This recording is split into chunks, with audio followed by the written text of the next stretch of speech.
Yo, what's going on? It's Terrell, Hall of Fame, D-Line, tbkc, and all that sweet, beautiful, wonderful shit, and it is very early.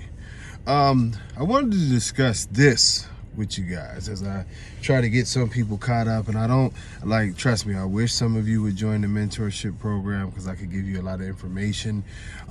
We could set up talks, we can do a lot of different things, but I still have to get information out. So, but anyway, the argument, or I don't want to say argument, debate when we talk genotype and phenotype, as you've heard me say previously, that you need both.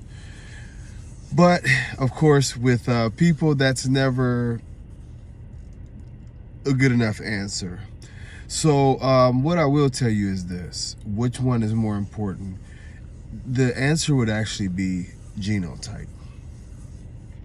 And the reason why genotype is more important, of course, is because that's the genetic makeup of the animal, and the animals that you would be breeding if you decide to breed. So you can have, per se, a ugly, and everyone hates when you call anything ugly. So I mean that in the most sensitive way. But you can have an ugly animal, right? You can have an ugly dog or whatever the case may be, and it just doesn't fit what you're trying to do.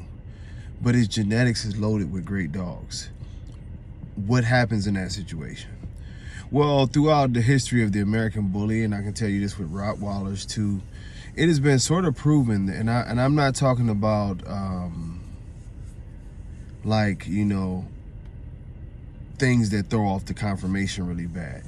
And so in the American Bully, we would be talking about more so a dog that you expected to have a big head because the daddy had a big head, the mama had a big head, the grandparents both had big heads.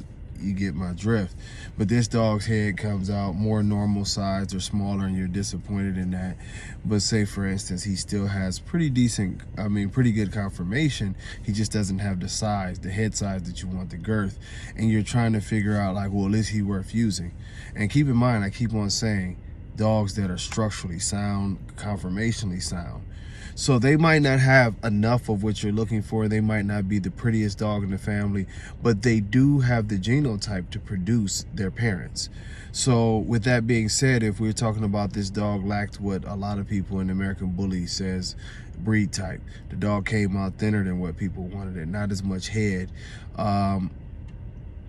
It has the ability, and we've seen this, if you talk to any of the OG breeders, they'll tell you some of the females were like super terrier, and they produced a bully dog. If you look at King Kamali's mother, she wasn't nearly as bully as he is.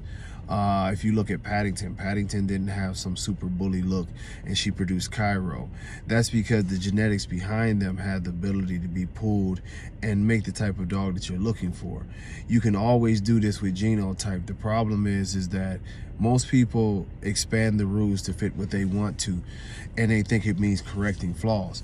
No, once the flaw has presented itself in the phenotype, then you eliminate the dog. You do your best to eliminate the dog because you don't want to pass on those flaws. Whatever happened in the genes that is causing it to do that, then, yes, I'm parked outside of it.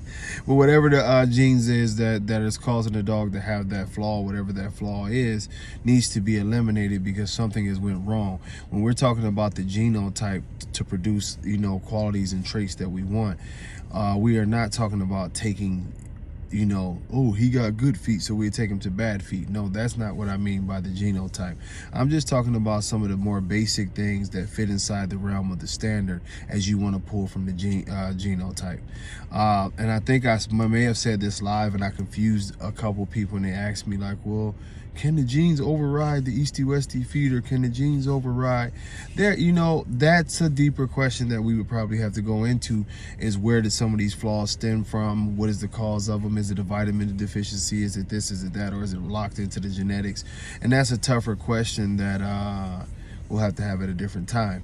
But for the most part, you know, with all that being said, your genetics, yes, a lesser breed type female or male does have the ability to produce better breed type if it's in that, if it's in his genetics. You know what I mean? We see it all the time in people. You see a whole family that the people are all big as hell, you know, look like they, you know, live at the dinner table. And then it's that one skinny family member. Now that doesn't mean that one skinny family member's kids don't have the same ability to be big like their parents and different, you know, those things. But and it has a probability, especially if the other parent side is also bigger people. So, you know, I rambled on with this enough. I think many of you get the point of what I'm saying, but definitely genetics are always more important than phenotype, because simply what you're looking at is not always the true answer. In the case of flaws, that's when phenotype really becomes urgent, because you're seeing things that shouldn't be there. But until next time, y'all, much love. God bless y'all. Peace.